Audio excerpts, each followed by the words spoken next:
Nous allons prendre la parole de Dieu. Alors moi je suis là depuis, ça va faire quasiment 3 semaines. Alléluia, quasiment 3 dimanches en tout cas.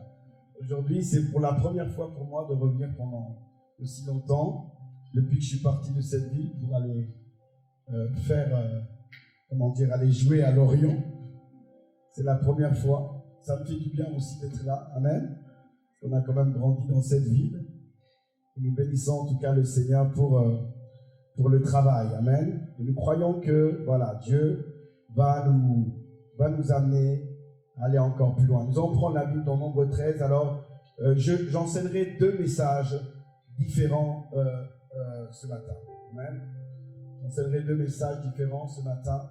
Je n'enseignerai pas la même chose tout à l'heure. Nombre 13. Je continuerai un peu tout à l'heure. Je pense que je vais un peu plus pousser. Amen. Là, on va vraiment décoller. Je crois que Dieu va nous bénir. Et tout à l'heure, nous allons aller dans des choses aussi très profondes. Mais je crois avec certitude que le Seigneur nous fera du bien ce matin. Est-ce que vous êtes prêts? Est-ce que vous êtes venus avec votre foi?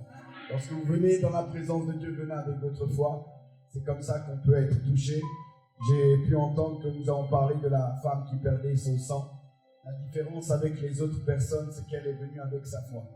La plupart des personnes ont certainement touché, mais peu ont pu, en tout cas, soutirer ce qui était attaché à la personne de Jésus-Christ, parce que la plupart d'entre eux n'étaient pas venus avec leur foi. Ils étaient tellement dans l'habitude avec Jésus, et certainement ils ont touché son vêtement, et rien n'est sorti. Or, lorsqu'on voit ce texte de cette femme qui perdait son sang, on va voir que, vous savez, il y a des rémas que nous-mêmes nous pouvons puiser. Amen. Il y a des fois des miracles que nous-mêmes nous pouvons provoquer. Et nous le voyons dans la parole de Dieu. Cette femme-là, lorsque Jésus-Christ passait, il n'avait pas planifié en fait de la changer. Mais à cause de son attitude, de sa foi, il l'a amené à ce qu'elle puisse recevoir sa guérison.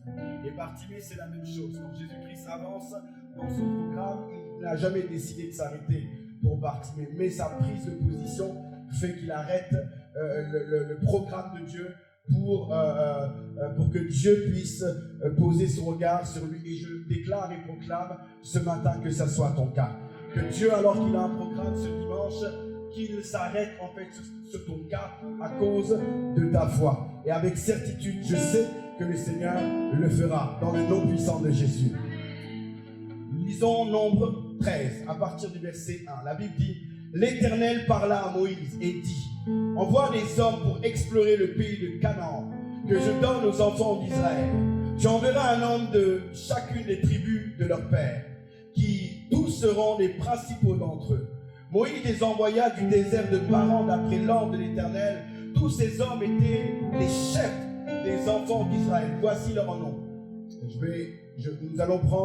Nous allons continuer à partir du verset 24 pour gagner en temps. Au verset 24, la Bible dit: On donna à ce lieu le nom de vallée d'Escol, à cause de la grappe que les enfants d'Israël y coupèrent. Ils furent de retour de l'exploration du pays au bout de 40 jours. À leur arrivée, ils se rendirent auprès de Moïse et Aaron et toute l'assemblée des enfants d'Israël à Kadès, dans le désert de Paran. Ils leur firent dire un rapport ainsi qu'à toute l'assemblée. Ils leur montrèrent les fruits du pays. Voici ce qu'ils racontèrent à Moïse. Nous sommes allés dans le pays que tu nous as envoyé.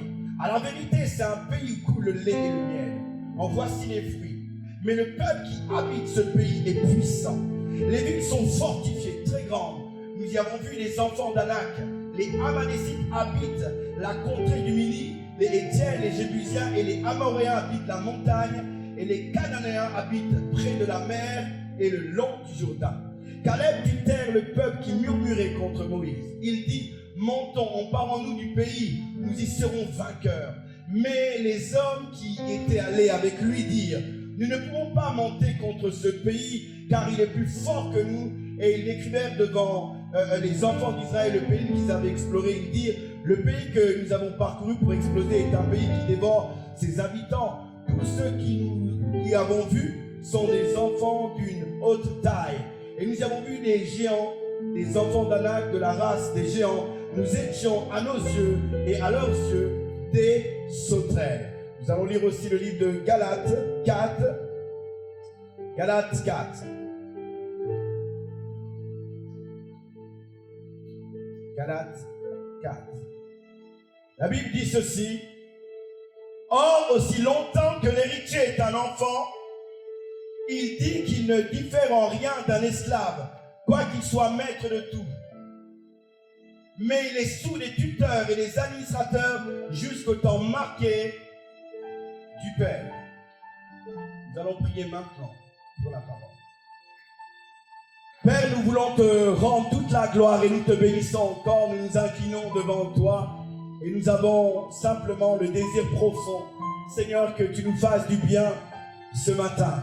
Seigneur, tu as vu exactement comment nous sommes rentrés dans cet endroit.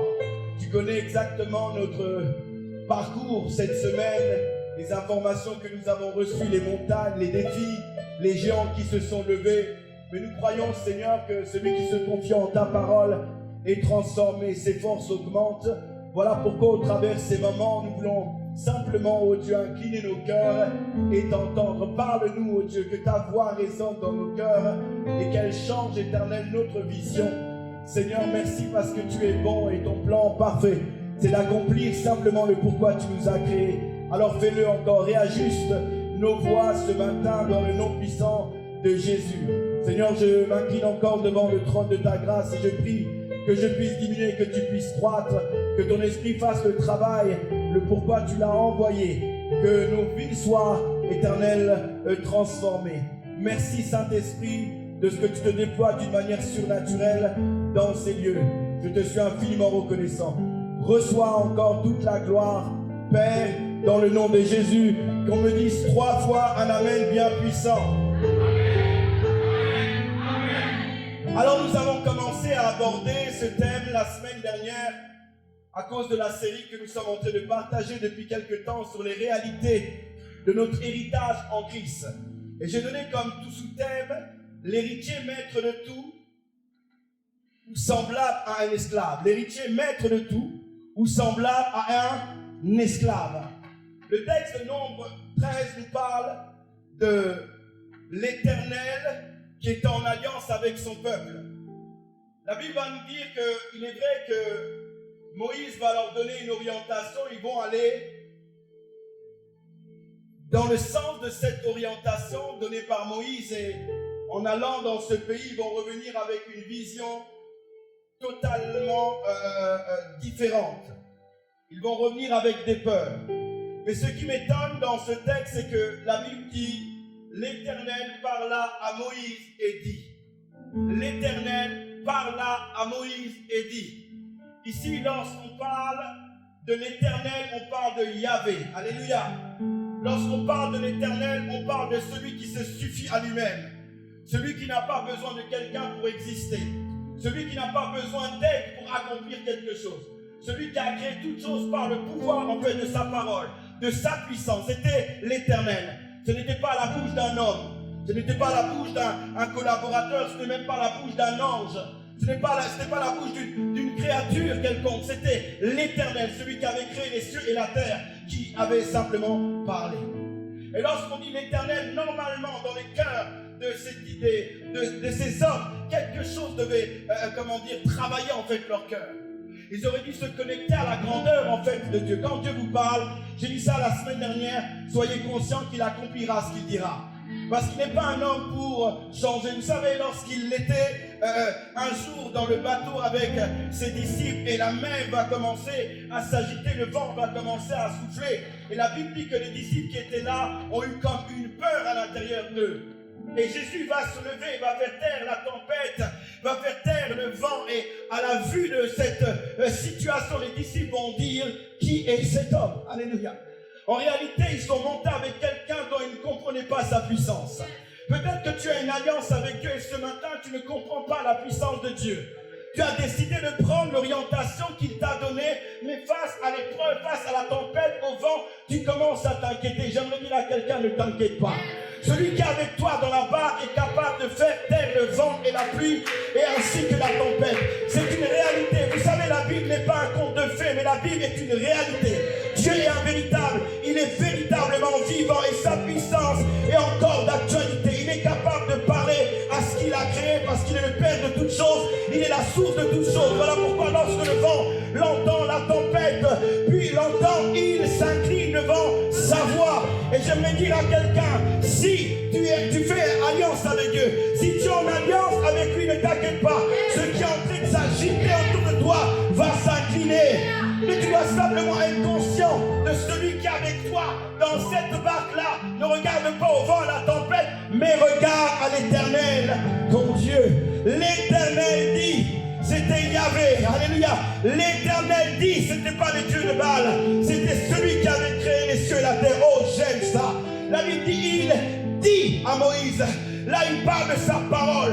Sa parole court à toute vitesse. Elle est comme un marteau, elle est comme la neige. Elle descend, elle accomplit, elle est comme la pluie. Elle ne remonte pas sans avoir exécuté le pourquoi il l'a envoyé. Sa parole est puissante, elle contient toutes choses. Quel que soit ce dont tu as besoin, la Bible dit que dans sa parole, ce que tu as besoin est contenu à l'intérieur. L'Éternel dit, alléluia, à Moïse. Moïse le libérateur, alléluia. Il n'a pas dit ça à n'importe quel homme. Il a dit ça à l'homme qui a fait plusieurs miracles.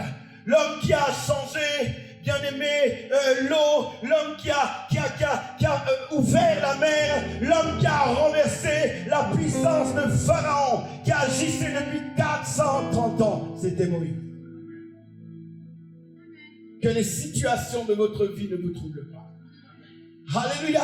Que ce que vous êtes en train de vivre ne vous trouble pas. Moïse, il a accompli les choses. Et l'Éternel vient le voir, il dit, dis à ton peuple. Alléluia. Et Dieu le renvoie dans cette terre promise. Cette terre promise dont on avait parlé depuis plus de 430 ans. Dieu envoie sur cette terre. Cette terre, c'était quoi? C'était quoi? Là où on devait explorer, ce qu'il devait hériter. En fait, cette information ne venait pas même de Moïse. C'est une information que Dieu avait donnée à Abraham dans Genèse 12. Lorsqu'il dit, quitte ton pays, ta nation, je ferai de toi une grande nation. Je te donnerai un pays. Et cette parole a parcouru au travers le temps. Alléluia. Et c'était le temps de l'accomplissement. Laissez-moi dire à quelqu'un, c'est le temps de l'accomplissement pour toi. Laissez-moi dire à quelqu'un, c'est le temps de l'accomplissement pour toi. Même si la parole tarde, la parole va s'accomplir. Ils étaient esclaves pendant 430 ans, mais Dieu leur avait dit qu'un jour il leur donnerait, bien aimé, un pays. Mais Dieu l'avait dit aussi à qui? À Abraham. Il avait dit aussi à qui? À Isaac. Il avait dit aussi à qui? À Jacob. Il avait donné cette information, patriarche. Je vous donnerai une terre. Oh mon Dieu.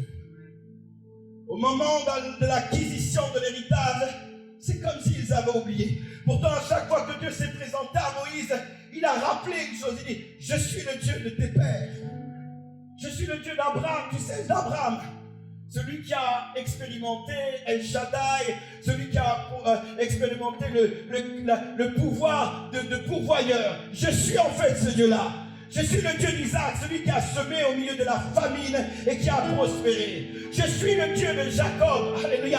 Celui qui n'était pas parfait, mais qui est devenu Israël et qui a engendré des nations et des tribus. Je suis en fait ce Dieu-là. Et à chaque fois que Dieu s'est connecté à ses patriarches, il leur a dit, il leur a donné des promesses. Et maintenant, c'était le temps où une dimension de la promesse devait s'accomplir. Alléluia. Je vais vous dire quelque chose. À chaque fois que Dieu veut vous amener quelque part, faites attention. Alléluia. À chaque fois que Dieu veut que tu puisses mettre le pied quelque part, reste focalisé sur la parole. Parce qu'il y a toute une agitation qui va arriver. Ils devaient conquérir en fait. Ce n'est pas une parole que Dieu leur a donnée, avait décidé de leur donner à cet instant T. Amen. Il y avait plus de 800 ans, Dieu avait déjà dit ça à Abraham. Alléluia. Est-ce que quelqu'un m'entend? C'est une parole qui avait été libérée il y a très longtemps. Et lorsqu'ils étaient esclaves en Égypte, certainement ils parlaient de cette parole-là. Dieu a dit à Abraham. Dieu a parlé à Abraham. Dieu avait dit, parce que Dieu avait parlé, il avait même dit qu'ils allaient être esclaves plus de 400 ans. Donc tout ce qu'ils vivaient en fait était dans le programme de Dieu. Mais Dieu n'avait pas fini avec eux. Vous voyez comment Dieu peut savoir que vous pouvez vivre des temps compliqués. Amen. Il dit à Abraham, le peuple qui va sortir de toi va être esclave pendant 400 ans. Alléluia. Mais ce n'est pas parce que tu vis des moments compliqués maintenant que ça va continuer. Est-ce que quelqu'un m'entend? Ce n'est pas parce que tu sens ces situations comme une forme de captivité que ça va continuer. Non, Dieu le sait, il sait exactement comment il va t'amener à changer les choses. Il sait exactement comment il va faire bifurquer les choses. Il sait exactement le temps, les moments, la période. Mais toi, tu dois simplement être connecté. Est-ce que quelqu'un est avec moi ce matin? La Bible dit qu'ils ne vont pas prendre des personnes comme ça, ils vont prendre des chefs. Que quelqu'un dise des chefs. C'était des chefs de chaque peuple. Donc c'était des personnes normalement qui avaient comme objectif donner l'exemple. C'était des hommes remplis de sagesse, des hommes quand même qui avaient de l'expérience. C'était des chefs qui avaient pris les représentants de chaque tribu. Ce n'était pas n'importe qui. Alléluia. Vous imaginez s'ils avaient pris d'autres personnes, si déjà les leaders ont peur. Combien de chrétiens sont nés nouveaux parce que nous sommes tous appelés à briller, mais face à des événements, nous avons peur. Nous sommes tous chefs de quelque chose. Chef d'un département, chef d'une vision, chef d'une vocation que Dieu nous a donnée. Et c'était des chefs. Et ces mêmes chefs-là vont commencer dans l'inquiétude, dans la peur. Ils vont commencer à avoir de l'angoisse face à la situation. C'était des chefs. Alléluia. Je prie que ça ne soit pas ton cas. Amen. Non seulement c'était des chefs, mais il va prendre 12. Alléluia. 12 personnes. Il ne m'en prend pas 13, il en prend 12. Parce que 12, c'est les fondations. 12, c'est le départ. Est-ce que quelqu'un m'entend? Alléluia. Il prend 12 chefs et il les envoie. Il aurait pu prendre 1, il aurait pu prendre 2, il aurait pu prendre... Mais il prend les 12 et il les envoie. Il les envoie explorer. Derrière les 12, il y a la vision de la fondation. Mais derrière les 12, il sait, Moïse et l'Éternel sait que chacun des chefs transporte une spiritualité, une particularité et déjà un héritage. Est-ce que quelqu'un m'entend? Est-ce que je peux avancer? Alléluia. Donc il part dans les 12, mais dans les 12, il y a Judas. Dans les 12, bien aimés, il y a non seulement Judas, dans les 12, il y a Ruben, dans les 12, il y a Benjamin, dans les 12, il y a Aser, dans les 12, il y a Gad. Ils sont tous là, ils partent. Alléluia. En réalité, Dieu les envoie à 12 parce qu'il sait, s'il y en a un qui est peut-être en défaillant, l'autre peut le relever. Alléluia. Est-ce que quelqu'un m'entend? Il prend Gad, Gad veut dire bonheur, Aser veut dire heureux. Est-ce que quelqu'un m'entend? Zabulon veut dire habitation, Judas veut dire louange. Et il dit, même si il voit des géants, si Gad n'est pas dans le bonheur, Judas va chanter. Est-ce que quelqu'un m'entend? Est-ce que quelqu'un m'entend? Il prend les 12 parce qu'il sait que les 12 ont une grâce, une particularité. Voilà pourquoi Dieu aime la complémentarité. Alléluia. Est-ce que quelqu'un m'entend? Dieu aime la complémentarité. Parce qu'il sait que ce que tu ne peux pas faire, ton voisin peut le faire. Ce que ton voisin ne peut pas faire, toi tu peux le faire. Voilà pourquoi il n'envoie pas les gens par un, mais il les envoie toujours deux par deux. Parce qu'il dit dans sa parole, deux, on est plus fort. Oh mon Dieu! Est-ce que quelqu'un m'entend? Il envoie Benjamin, Benjamin qui veut dire fils de ma droite. Est-ce que quelqu'un m'entend? Est-ce que quelqu'un m'entend? Et derrière ça, il y a comme l'image de l'autorité. Il envoie Issachar. Alléluia. Vous savez, la naissance d'Issachar est très prophétique. Issachar est l'enfant qui est né après que Léa eut un temps où elle était stérile. Sa sœur l'avait combattu, sa sœur du nom de Rachel. Elle dira dans sa parole, j'ai lutté divinement contre ma sœur et je suis sorti victorieux. Et à partir de là, Léa n'a plus enfanté. Alléluia. Et quelques temps après, elle a pris donc sa servante qui lui a donné un enfant. Mais la Bible dit, un peu plus tard, elle va encore enfanter. Alléluia. J'aimerais dire à quelqu'un, tu vas encore enfanter. En fait, Issachar est l'image de la résurrection. Est-ce que quelqu'un m'entend? Issachar est l'image en fait de la résurrection. Alléluia. Lorsqu'elle est stérile, il sort. Mais c'est l'image aussi de la manifestation du don et de l'héritage. Est-ce que quelqu'un m'entend? Jésus est mort et ressuscité. Il nous a donné les dons. Il nous a donné l'esprit. Et il nous a installés dans une dimension différente. Est-ce que quelqu'un me suit? Est-ce que quelqu'un est avec moi? Et chaque nom, et je ne pourrais pas rentrer dedans, sinon on va rester dans ça. Alléluia. Mais chaque nom de ces 12 tribus, c'était pour transporter une particularité. Alléluia. Dieu est un Dieu sage, Dieu est un Dieu grand et Dieu est un Dieu puissant. Alléluia. Est-ce que quelqu'un est avec moi? Est-ce que quelqu'un reçoit quelque chose ce matin? Oh mon Dieu, ils sont là. Isaac veut dire aussi, il donna un salaire. Il donnera un salaire. Ça veut dire ça aussi. Alléluia. Donc normalement, lui, lorsqu'il part là-bas, le chef de cette tribu celui qui maîtrise plus la spiritualité, qui est attaché à son nom, il devait dire non, le Seigneur nous donnera un salaire. Lorsque les gens étaient en train de dire, il y a les géants d'Anak sont là, lui il aurait dû dire non, le Seigneur nous donnera un salaire. Est-ce que quelqu'un m'entend? Et Judas devait dire simplement, chantons, bénissons le Seigneur, regardez les grappes, regardez ce terrain où coule le lait et le miel, chantons à la gloire de notre Dieu qui nous a libérés de le peuple d'Égypte et qui nous a donné une terre merveilleuse. Chantons. Est-ce qu'il y a des hommes et des femmes de la tribu de Judas dans cet endroit? Oh mon Dieu, tu dois chanter pour l'héritage que Dieu t'a donné, quels que soient les géants, quelles que soient les choses qui s'élèvent contre toi, quelles que soient les peurs qui essayent de se dresser contre toi. Tu dois chanter, tu dois apporter à Dieu une louange authentique, merveilleuse. Chante dans le noir, chante lorsqu'il y a comme la situation, chante ici, chante.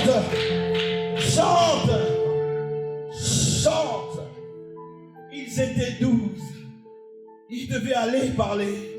Mais les 12 ont oublié ce que Dieu avait déposé en eux. N'oublie pas, face au défi, ce que tu as déjà expérimenté. N'oublie pas, face au défi, ce que Dieu t'a déjà donné. N'oublie pas, face au défi, comment Dieu te voit et la vision et la vocation que Dieu a pour toi. Ne l'oublie pas. Parce que des fois, on oublie que je suis Judas. Alléluia. J'oublie que je suis Isaacar. J'oublie des fois que je suis Lévi. Alléluia. Est-ce que quelqu'un me suit? Je suis mis à part. Je suis Lévi. Mis à part pour Dieu. Je suis mis à part. Vous savez, quand quelque chose est mis à part, quelque chose est consacré. Vous savez, il y a 4 dimensions de la sanctification. Amen. Il y a la sanctification que nous devons produire, nous, pour être agréables à Dieu. Mais il y a la sanctification qui est d'ordre spirituel. Nous sommes sanctifiés déjà parce que nous avons Dieu. Mais la sanctification veut dire aussi que Dieu nous a mis à part, c'est-à-dire qu'il nous a consacrés. Alléluia. Est-ce que quelqu'un me suit? Est-ce que quelqu'un me suit? Ça, il y a des gens, vous allez chez eux, vous n'avez pas le droit d'aller manger dans la cuisine ou au salon. Parce que c'est spécial lorsqu'il y a des invités. Surtout nous là, pays. Ça c'est les assiettes pour les invités. Allez, vous pouvez manger, mais il y a des assiettes spéciales pour les invités. Si tu le prends là, tu vas te faire chicoter. Alléluia. Donc ces assiettes-là, tu ne peux pas toucher. C'est consacré. Mis à part. C'est ce que Dieu fait dans notre vocation. Il nous met à part pour accomplir quelque chose. Et il aurait dit, nous sommes mis à part. Je vais conquérir parce que je suis Lévi. Alléluia. Est-ce que quelqu'un me suit? Est-ce que quelqu'un est avec moi? Et nous avons dit, bien-aimés, alors qu'il y avait tout ça, ils n'ont pas compris. Ils sont venus avec des peurs, ils sont rentrés avec des inquiétudes parce que simplement, bien-aimés, ils étaient encore esclaves dans leur mentalité.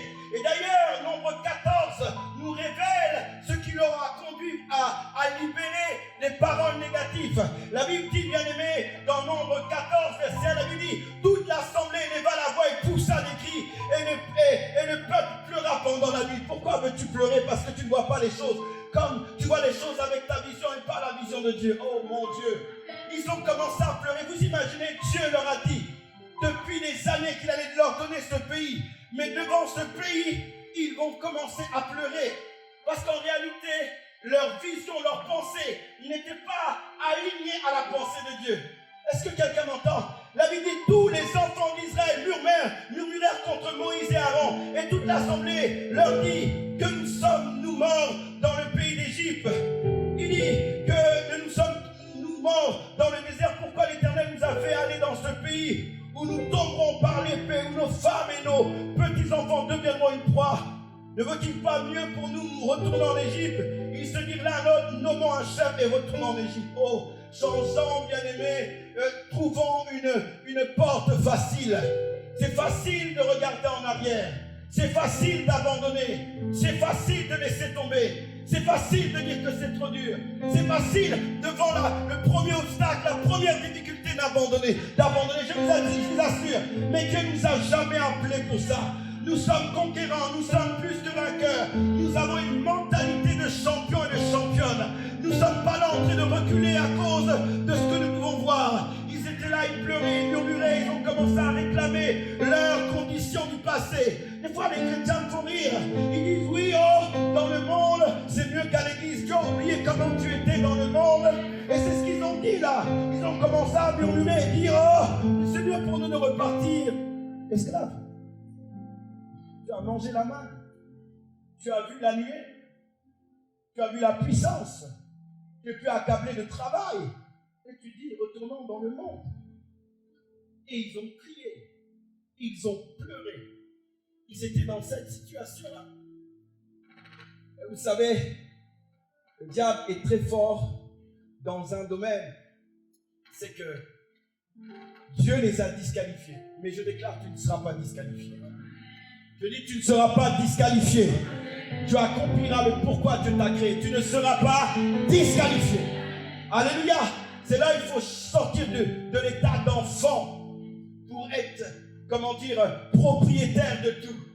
Dieu les a disqualifiés parce qu'ils sont restés avec leurs émotions. Je vous ai dit la semaine dernière, c'est que leur pensée était encore en Égypte. Leur pensée est encore dans le monde transformé, né de nouveau, mais pensons comme le monde, vivons comme le monde, parlons comme le monde, fonctionnons comme le monde. Les pensées pas renouvelées, les pensées affectées, des différentes orientations en fait de l'ennemi, aucun changement affecté à l'intérieur d'eux. Et ce qui est bizarre, c'est que Paul nous dit ceci. Dans le livre d'un Corinthiens, lorsque j'étais enfant, je parlais comme enfant, je raisonnais comme un enfant. Je pensais comme un enfant, mais lorsque je suis devenu grand, j'ai fait disparaître tout ce qui est de l'enfance. Dis à ton voisin, qu'est-ce qui te reste? Dis à ton voisin, qu'est-ce qui te reste? Qu'est-ce qui te reste de l'enfance? Qu'est-ce qui te reste de l'enfant? L'enfant se plaint toujours. Qu'est-ce qui te reste? Parce qu'il va falloir le faire disparaître. J'ai dit ceci la semaine dernière, que le problème de nos vies n'est pas associé aux promesses de Dieu. Le promesse de Dieu est les problèmes de nos vies associés à ce qu'il y a à l'intérieur de nous. Et notre vie est déterminée par ce qu'il y a à l'intérieur de nous. La Bible dit qu'une bonne personne trouve des bonnes choses de son cœur et des bons fruits. Alléluia. Donc, ma condition extérieure est définie par ma condition intérieure. Et que mon accoutrement, mon ami, mon travail, mon éloquence, mes connexions, mes relations ne peuvent déterminer là où je dois aller. Mais ce qui va déterminer où est-ce que je dois aller, c'est comment mes pensées pensent. L'homme est à l'image de ses pensées. Si vous voulez connaître un homme, vous devez connaître aussi ses pensées. Est-ce que quelqu'un m'entend? Et nous avons dit, il est important pour nous de changer nos pensées. Nous avons besoin que nos pensées soient transformées d'une manière radicale. Paul dit, nous renversons les raisonnements et toute auteur qui s'élève contre la connaissance de Jésus. Oui, bien aimé, il y a plusieurs pensées qui vont se lever. Il y a plusieurs pensées, il y a 3 niveaux de pensée bonnes et il y a d'autres niveaux de pensée aussi négatives. Il y a plusieurs types de pensées qui vont se lever avec un seul objectif. Vous empêcher de pouvoir acquérir votre territoire. Vous devez le savoir. Le diable sait que le combat le plus important est à l'intérieur. Ce n'est pas les coups, mais c'est à l'intérieur. S'il gagne l'intérieur, il gagne votre destinée. S'il gagne l'intérieur, il influence votre vocation. S'il gagne l'intérieur, il peut détruire votre vie. Il peut détruire votre travail, votre famille, vos relations. S'il arrive à conserver, à s'approprier en fait votre cœur. Voilà pourquoi la Bible dit, bien aimé, garde ton cœur plus qu'autre chose. On ne parle pas de cœur, on parle de la pensée. Alléluia. Est-ce que quelqu'un m'entend? Parce que le cœur est aussi associé à la pensée. Et le lieu d'intimité où il y a des paroles invisibles qui opèrent et qui influencent nos vies.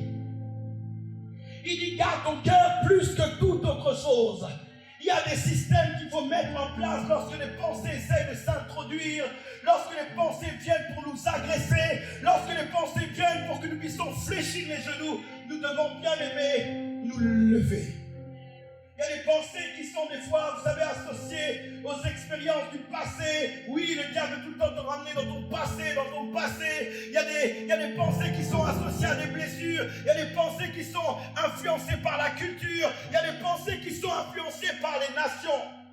Parce que selon les nations, il y a des fois des types de pensées. Selon selon la culture, il y a des fois une manière de penser. Selon, bien aimé, notre famille, notre environnement, il y a différents types de pensées. Et toutes ces pensées ne sont pas forcément des pensées divines. Et nous devons les discerner et renverser ces pensées. Vous savez ce qui s'est passé avec le peuple d'Israël? La réalité est que Dieu les a disqualifiés parce qu'ils ont murmuré 10 fois. 10 fois, ils ont contesté. Alléluia. Et il a dit, non, j'en ai marre, ça fait 10 fois qu'ils m'ont tenté. 10. Alléluia. Et bizarrement, Moïse a fait 10 miracles. Alléluia. Ça veut dire tout ce que Dieu fait, le diable fait aussi la même chose pour renverser. Alléluia. Est-ce que quelqu'un m'entend? Alléluia. Et c'est très important lorsque Dieu dépose une pensée en vous, protégez cette pensée. Parce que l'action du diable sera de voler cette pensée-là par une action, une déclaration qui va à l'encontre de ce qui a déjà été produit. Moïse a fait 10 miracles, 10 plaies qui les ont libérés. Mais alors qu'ils sont sortis en Égypte, bien aimés, ils ont murmuré plus de 10 fois. Et c'est à partir de là, l'Éternel a dit, vous ne rentrerez pas. Et comme ils sont restés 40 jours pour explorer, ces 40 jours, ça a donné 4 ans d'exode. Alléluia. Une année pour chaque jour. Est-ce que le diable veut voler de ce que Dieu a déposé en toi? Est-ce que quelqu'un me suit? Est-ce que quelqu'un est avec moi? Quels sont les 10 miracles? Quelles sont les expériences puissantes que Dieu a fait avec toi? Et quel est le mouvement de l'ennemi pour voler en fait ces choses? Est-ce que quelqu'un me suit? Dis, je change ma mentalité. Je change mes pensées. Dis, je change mes pensées. Je change mes pensées. Tu dois changer tes pensées. La Bible nous dit ceci dans le livre de Romains 12. Donnez à vos pensées une orientation différente. Donnez à vos pensées une orientation différente. Ne pensez pas comme les hommes et les femmes de ce siècle. Et je vous ai dit, bien aimé, que dans la transformation des pensées, nous devons tout faire pour maîtriser le pouvoir des sentiments et le pouvoir des émotions. Que quelqu'un dit le pouvoir des sentiments et le pouvoir des émotions. Dans Genèse 4, au verset 6, c'est l'histoire de Caïn qui combat son frère. Et lorsqu'il est en train de combattre son frère, la Bible dit que le péché va monter à sa porte, va frapper à sa porte. Vous savez, des fois, il y a des émotions qui viennent, qui frappent d'abord dans votre porte. Et vous devez maîtriser ces émotions.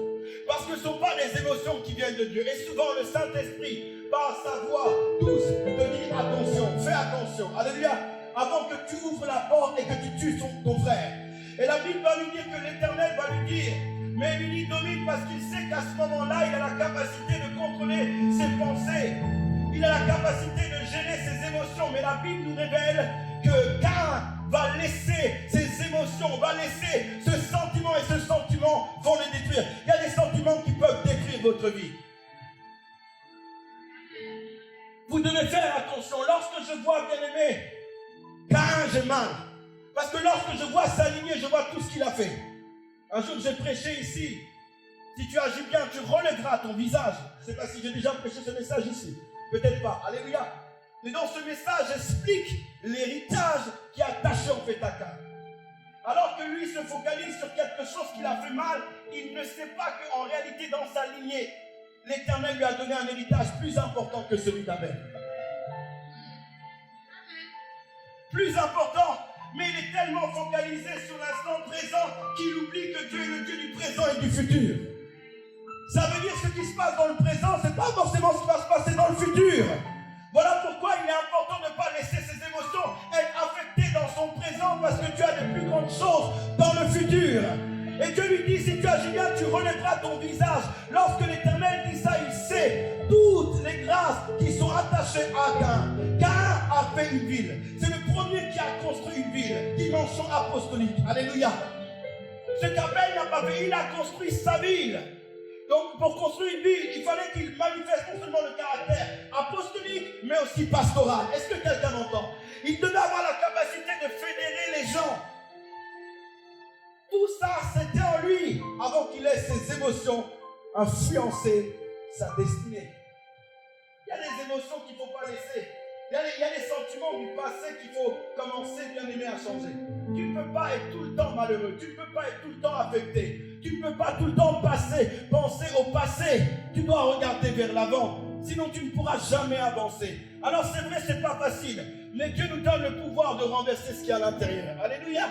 Est-ce que quelqu'un m'entend? Est-ce que quelqu'un est avec moi?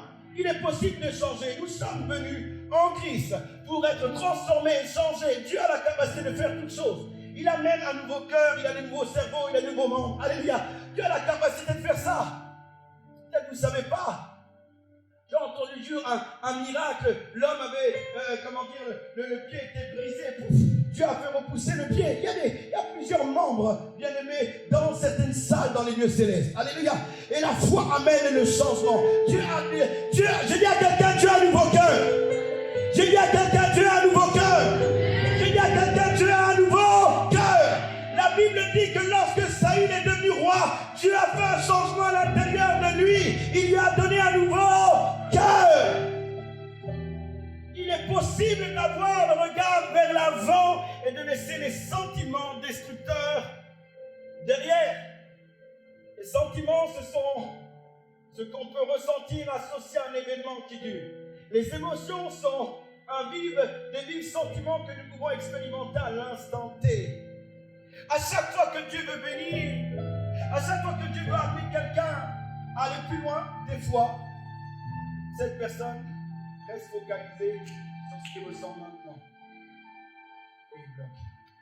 Je pourrais vous imager ça. Seigneur, bénis-moi, bénis-moi. Là, il y a bénédiction. 2 personnes, je vais vous imaginer. 2 personnes avec moi, s'il vous plaît. Je vais essayer d'imager ça. Ah, tu viens. Toi, tu vas représenter la bénédiction. Tu as la bénédiction. Dieu. Tu me l'es. Et que toi, tu vas expérimenter la personne qui demande au Seigneur de la bénir. Amen. Et viens, Anthony. Amen.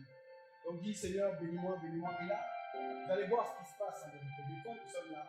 Nous réclamons la bénédiction de Dieu. Nous sommes là, ok. Et la bénédiction de Dieu, elle arrive. En vérité, elle est présente. Parce que nous sommes bénis de toute bénédiction spirituelle. Alléluia. Et souvent, ce qui se passe, c'est qu'on est là, on dit Seigneur, bénis-moi. Et la bénédiction est arrivée. Et tout à coup, il y a comme une circonstance qui vient nous déranger. Alléluia. Et lorsque cette circonstance nous dérange, au lieu de regarder à la bénédiction, nous regardons à la situation. Alléluia. On commence à dire ah, Dieu, tu ne pourras jamais me bénir. Vas-y, déclare.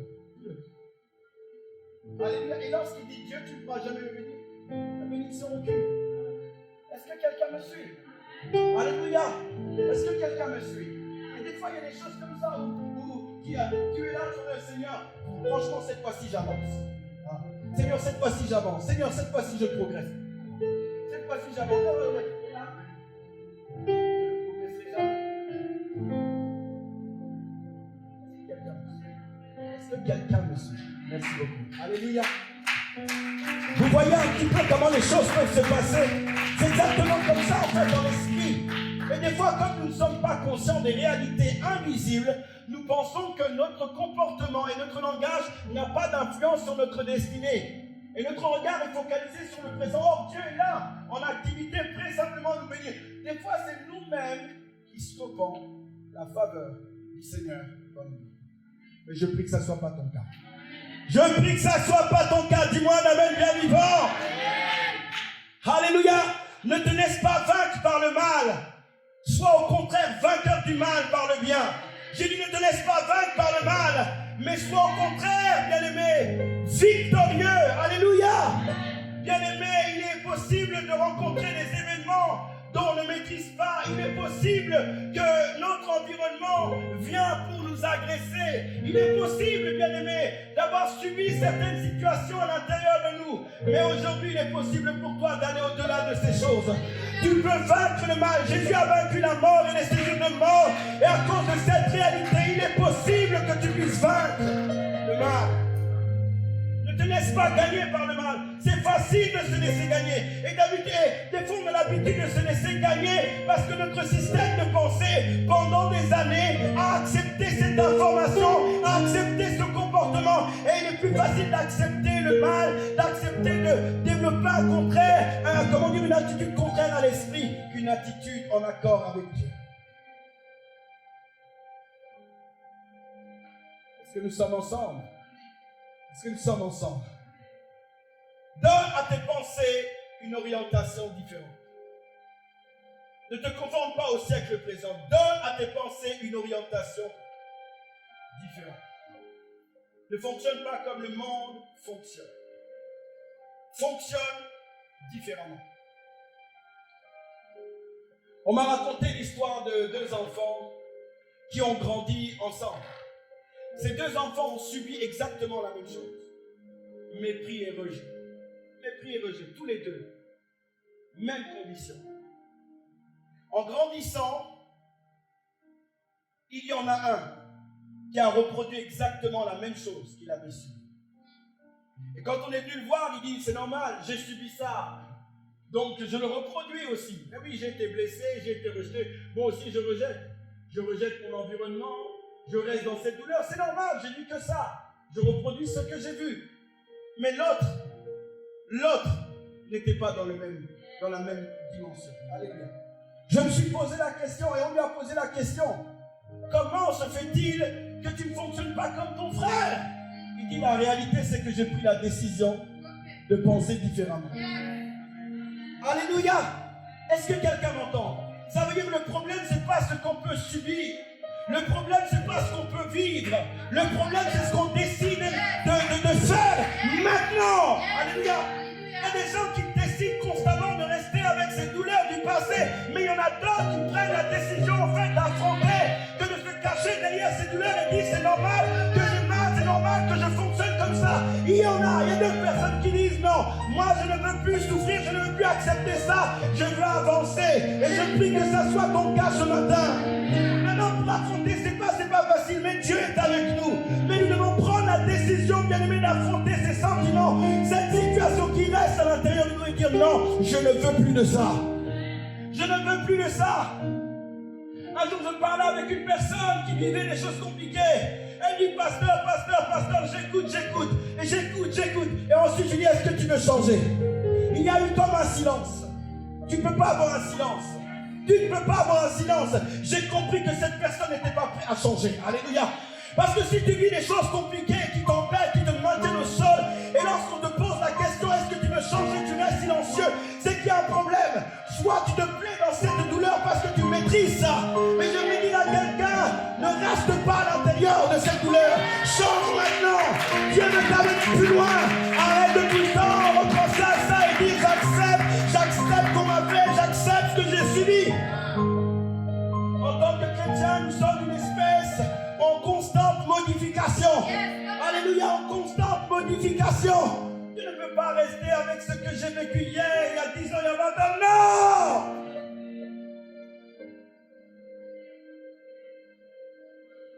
Je dis, oubliez ce qui s'est passé. Portez votre regard vers l'avant. Décidez d'affronter ces différentes émotions et remporter la victoire sur ces choses. C'est la prise de décision. La prise de décision est importante dans la transformation des pensées. La prise de décision, le désir, la soif de changer malgré la douleur, malgré la peur, parce qu'il y a des choses qui peuvent nous faire peur. Peur de pardonner, peur de dire j'oublie, peur qu'il y ait comme une injustice face à ce qu'on m'a fait, face à ce que j'ai subi. Peur, Dieu est celui qui juge. Alléluia, est-ce que quelqu'un m'entend? Et nous ne devons pas rester dans cette peur, mais prendre la décision, bien-aimé, de changer. On m'a raconté l'histoire d'une femme. Ses 2 enfants, elle avait 2 ou 3 enfants. Elle avait un enfant qui était excellent à l'école. Excellent dans son travail. Il se distinguait. Par contre, l'autre, c'était totalement compliqué. Il n'arrivait pas à évoluer. Et puis dans cette école-là, on était constamment en train de pointer du doigt sur cette défaillance, pointer du doigt sur les choses qu'il n'arrivait pas à faire. Et cette femme-là a vu un programme de changement. Un programme qui permettait aux personnes d'avancer. Je suis en train de reprogrammer nos pensées. Alléluia. Mettre une autre disquette. Alléluia. Mettre un autre système. Amen. Et elle a amené dans ce programme. Et bizarrement, dans ce programme, lorsque le professeur l'a pris, la femme, la mère avait un peu peur, elle a mis les deux, mais elle avait peur pour celui qui avait un peu de mal. Elle se disait, bon, il ne va pas suivre en fait la cadence par rapport aux autres parce qu'il a du mal. Et le prof qui va prendre ce jeune homme, il va commencer à l'encourager. Il va commencer à l'encourager. Première note, il va peut-être avoir 0,5 et toutes ces choses-là. Mais à chaque fois qu'il travaillait, elle était en train de mettre l'accent sur ce qui était bien. Est-ce que quelqu'un m'entend? Le fait qu'elle ait travaillé, elle était en train de dire, le prof disait, ah, c'est super que tu as travaillé. Il ne regardait pas la mauvaise note, mais il était tout le temps en train de focaliser ces choses, focaliser. Et à la fin, bien aimé, de ce programme, il est devenu meilleur que son frère. Alléluia, est-ce que quelqu'un m'entend? Oui, nous pouvons acclamer. Il est devenu meilleur, vous savez pourquoi? Il est devenu meilleur. Il est devenu meilleur, pourquoi? Parce qu'il était exposé. Vous savez, le changement de mentalité, il faut être exposé à la parole. Alléluia.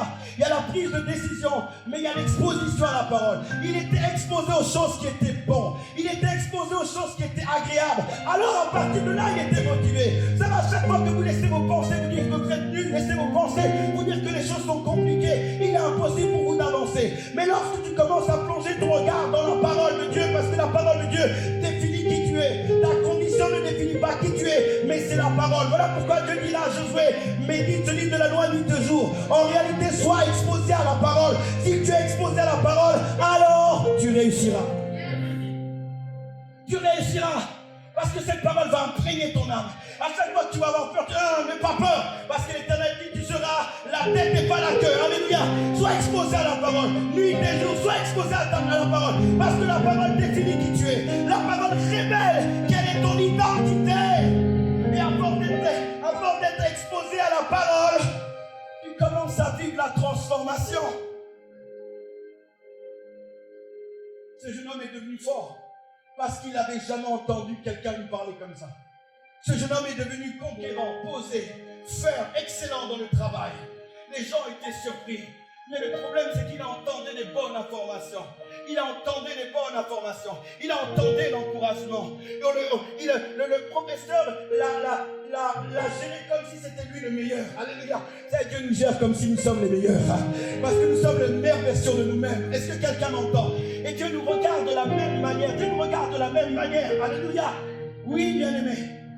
Et parce qu'il était exposé constamment à la parole de Dieu, sa nature, sa mentalité va changer.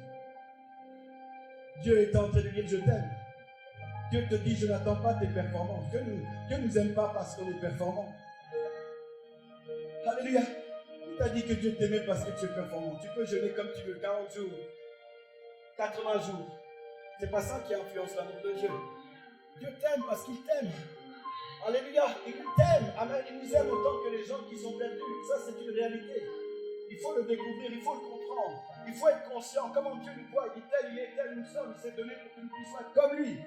Lorsque tu vas lire ces choses, lorsque tu vas t'imprégner de ces choses, ta mentalité, ce qui est à l'intérieur de toi, il y a comme un programme qui va changer à l'intérieur de toi. Le problème, c'est qu'on ne veut pas lire la Bible. On ne la lit pas comme une information pour nous, en fait. On doit lire la Bible. Et la Bible est comme un miroir dans lequel on se regarde dedans. Vous savez, souvent, les femmes ont toujours un miroir. Dans leur sac, il y a un miroir dans son sac. Levez la main. Une seule personne. Non, je ne vous crois pas. Je vais délivrer deux. Ah, vous êtes vraiment... Amen. Deux personnes. Vous n'avez pas de miroir. Bon, c'est peut-être parce que c'est dimanche. Amen. Ah, mais dans la semaine... Ah, il y a le portable aussi. Les gens... Ah oui. Non, Gilbert, c'est le portable. Regarde le portable. En fait, ils font des photos. Alléluia.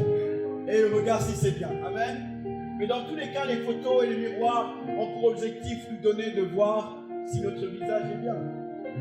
Si on n'a pas un cheveu qui dépose, si on n'a pas une crotte de nez quelque part. Alléluia. Tu le regardes et tu le changes. Tu le changes en fonction de ce que tu regardes. Est-ce que quelqu'un m'entend? Je dis que la parole de Dieu, c'est pareil. Je dis que la parole de Dieu, c'est pareil. Nous devons la regarder comme ça. Et ajuster notre mentalité à ce qu'elle dit. Et c'est comme ça que nos vies commencent à être transformées et on arrive, bien aimé, à faire disparaître tout ce qui est de l'enfance. On le fait disparaître par quoi? Par le pouvoir de la parole. Est-ce que quelqu'un me suit? Est-ce que quelqu'un est avec moi? Amen. Le pouvoir de la parole, c'est de lire. Mais le pouvoir de la parole, selon Josué 1, verset 8, c'est aussi aussi la capacité à entendre Dieu. Parce que nous entendons l'Éternel au travers les Écritures, mais nous l'entendons aussi par sa voix intérieure. La Bible dit, mes brebis entendent ma voix et ils me suivent. Ça veut dire que des fois, pour que notre mentalité soit transformée, nous devons apprendre à écouter la voix de notre Dieu. Est-ce que quelqu'un me suit? Est-ce que quelqu'un est avec moi? Amen. C'est important. Nous devons, bien aimés, apprendre à écouter la voix de Dieu. Mes brebis entendent ma voix et ils me suivent. Et nous sommes habilités à l'entendre à cause de notre nature spirituelle. Notre nature spirituelle nous donne la possibilité, en fait, d'entendre l'Éternel. Alléluia. Il y a non seulement notre capacité, vous savez, à entendre Dieu, mais l'une des choses aussi qui doit nous permettre de transformer notre mentalité, c'est la répétition des choses. Que quelqu'un dise la répétition des choses. J'avais un coach du nom de Christian Gourcuff. Pour ceux qui connaissent le foot, le système de jeu, on peut dire à n'importe quelle équipe, n'importe quel entraîneur, ils vont dire 4-4-2. Amen. Ah, c'est peut-être du charabia pour certains. Le 4-4-2, c'est un système de jeu. Et lui, il joue constamment 4-4-2. Quand vous arrivez dans son équipe à Lorient, alors que vous venez d'une autre équipe, la première chose qu'il vous fait, il te fait asseoir, il allume l'ordinateur et il te montre les déplacements, avant même de jouer. Parce que si tu veux fonctionner dans son équipe, il va falloir que tu adaptes ta manière de jouer à son système. C'est pareil dans les choses de Dieu. Je suis venu dire à quelqu'un, on doit adapter maintenant notre jeu au système du royaume. Et maintenant, pour opérer dans ce système-là, tous nos entraînements étaient tout le temps carrés. On savait qu'entre chaque joueur, il y avait 12 mètres. 12 mètres à droite, 12 mètres à gauche, 12 mètres devant, 12 mètres derrière. Tout ce qu'on faisait, les jeux, on le faisait en 4-4. On courait, même quand on faisait un entraînement physique, on le faisait en 4-4-2, 4-4-2. On mangeait 4-4-2. On mangeait tellement 4-4-2 que lorsqu'on faisait le match, on jouait les jeux fermés. Tout le monde savait ce qu'il devait faire. Les déplacements étaient faciles. Parce qu'on répétait tout le temps, du lundi au vendredi, 4-4-2, 4-4-2, 4-4-2. C'est devenu normal. Ce qui fait que quand j'ai changé d'équipe, j'étais dérangé. J'arrive à Brest, c'était la pagaille. J'étais tellement imprégné de comment on joue à Lorient que j'ai eu du mal à m'adapter. Je trouvais que les entraînements n'étaient pas des fois structurés à cause de ça. Parce que les joueurs partaient là où ils voulaient, ils couraient là où ils voulaient. Or que nous, on nous avait conditionnés dans le 4-4. Mais à force de répéter les choses deviennent normales. Est-ce que quelqu'un m'entend? Et c'est pareil avec Dieu. À force de répéter les bonnes choses, vos pensées vont commencer à accepter et vous allez amener à ce que les choses puissent être normales. Est-ce que ça va? Ça va, on est ensemble. Je fais encore un point et je vais clôturer. Amen. Ah oui. Amen. Je vais faire quand même un point et je vais clôturer. Donc la répétition des choses amène la transformation des pensées. J'ai besoin que mes pensées soient transformées, mais peuvent être transformées par ma manière de répéter les choses. Je reprogramme mon système de pensée. L'une des secondes choses qui vont te permettre de pouvoir transformer tes pensées, c'est le pouvoir de la louange. Alléluia. Quelqu'un dit le pouvoir de la louange, le pouvoir même de la musique. Dans la musique, il y a cette capacité puissante de changer les pensées. Vous savez, la musique, lorsqu'elle touche les trois dimensions de notre être, elle amène notre corps à bouger, elle nourrit notre esprit lorsqu'il y a la parole, et elle réveille notre mémoire dans notre âme. Alléluia. Est-ce que quelqu'un m'entend? La louange, les chants chrétiens vont bien aimer nourrir notre esprit par la parole, mais vont réveiller notre mémoire au travers de notre âme. Et cette musique a la capacité bien aimer de bouger notre corps. Alléluia. Mais la musique a la capacité de... Voyez. Tu as un micro? Qui a un micro pour chanter? C'est toi, tu l'as. Dieu Tout-Puissant, comme mon cœur considère. Alléluia. Vous savez, vous devez apprendre à saturer votre cœur de la louange. Lorsque la louange prend le contrôle de votre cœur, les choses deviennent inutiles. Les batailles sont renversées. Les peurs commencent à disparaître. C'est pour ça que sur cette terre promise, il fallait qu'il y ait Judas. Judas devait chanter.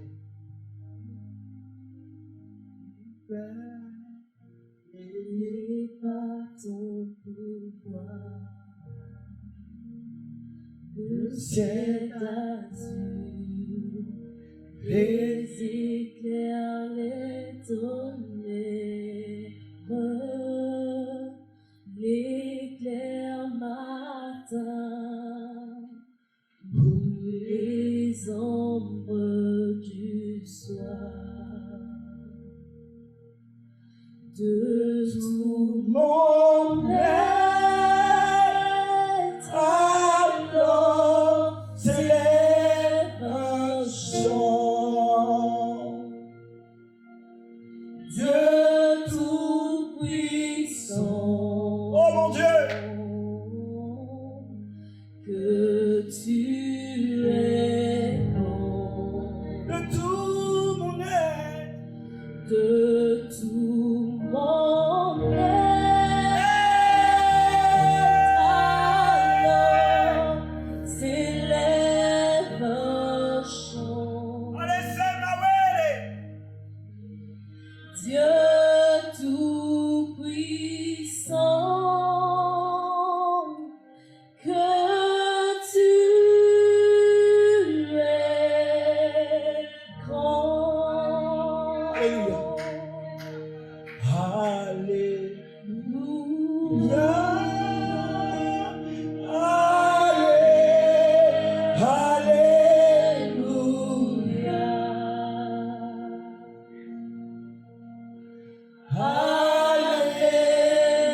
Alléluia. Et voilà ça.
Satalaba. Alléluia. Les blancs de les femmes.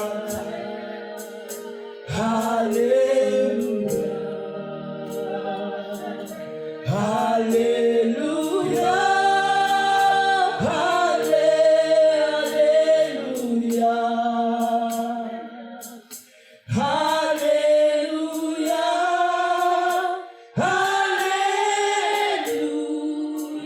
Juste le peuple de Dieu. Alléluia. Alléluia. Alléluia. Alléluia. Alléluia. Oui. Alléluia. Alléluia.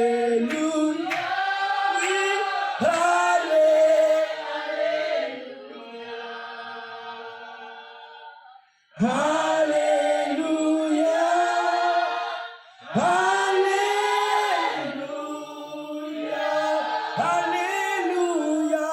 Alléluia. Alléluia.